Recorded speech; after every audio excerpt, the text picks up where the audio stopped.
In previous years, it's been a tradition for hundreds of people, if not thousands, to flock to Durban beaches to welcome in the new year.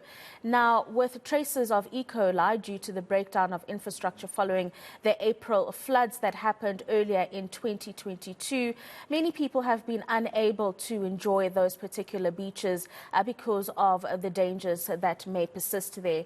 Let's get an update on what's been happening and what the first morning of 2023 looks like with Lifesaving South Africa President Dhaya Sewduth.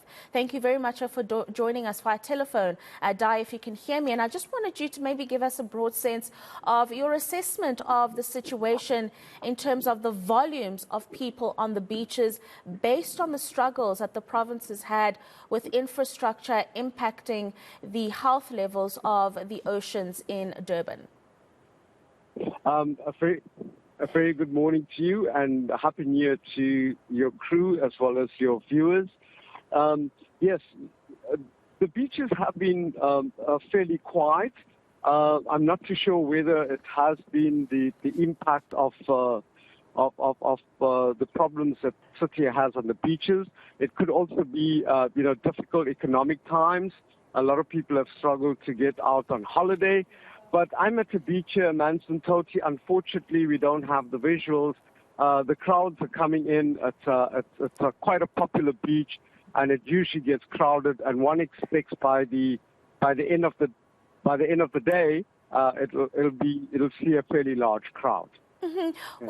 As you expect that large crowd to come throughout the day, Dhaya, what are your biggest concerns as a Lifesaving South Africa? Okay, our biggest concern is the bathers that actually do not comply with the instructions of the lifeguard. I'm standing at the beach where there's at least about 12 to 15 lifeguards at this particular beach, highly trained. They've set up the bathing zone in the most safest area, and they ask the bathers to stay within that bathing zone. But unfortunately, you get a lot of people who swim outside of the bathing zone, and they place themselves at risk.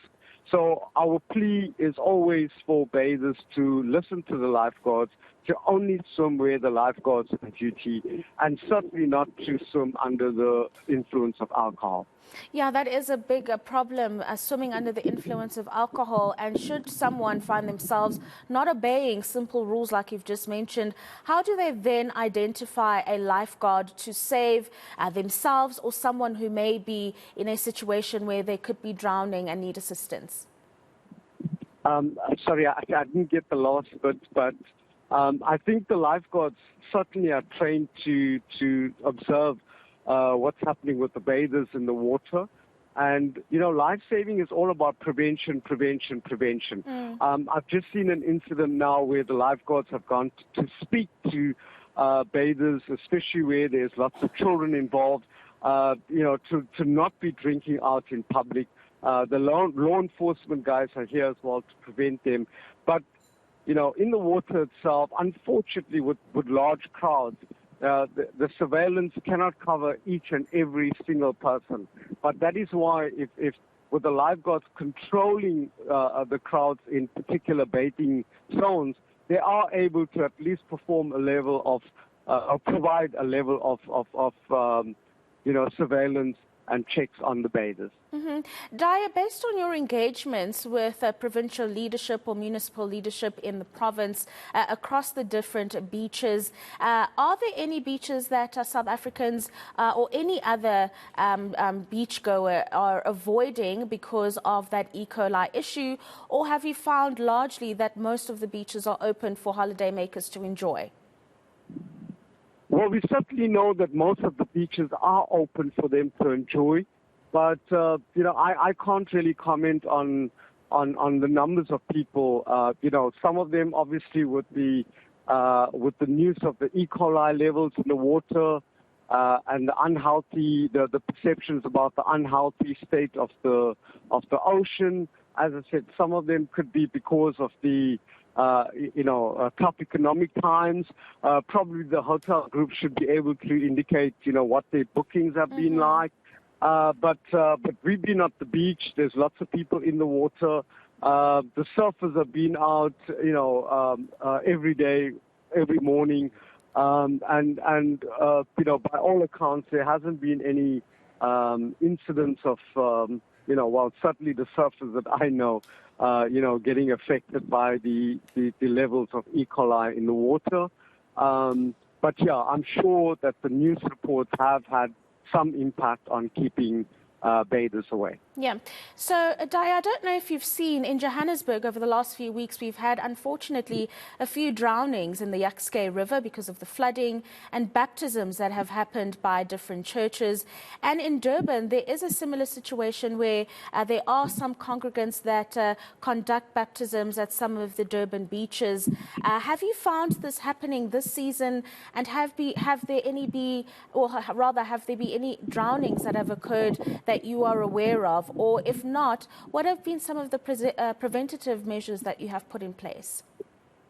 Okay, yes, thank you. It's such an unfortunate tragedy, and Lifesaving South Africa extends its condolences to the families who have lost loved ones.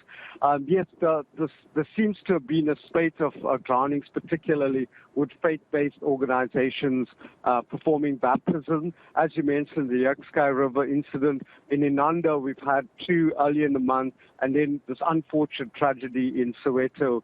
I think it was in Snake Park, near Mayabuya Bridge, where 3 congregants lost their lives in a drowning. Now, Lifesaving South Africa has put out a media statement appealing to faith-based organizations to contact us so that we can provide information as to where it would be the safest place for the congregants to actually arrive with. And our lifeguards, I'm at the beach, as I said, in Amanzimtoti, and I know the lifeguards are always available to provide advice about which will be the safest parts of the coastline to actually perform their baptisms, and as well supervise them and stand by so that there's a level of protection. Now, I don't know what is the reason for some of these baptisms happening at secluded places, again, where they cannot afford to get to the beaches.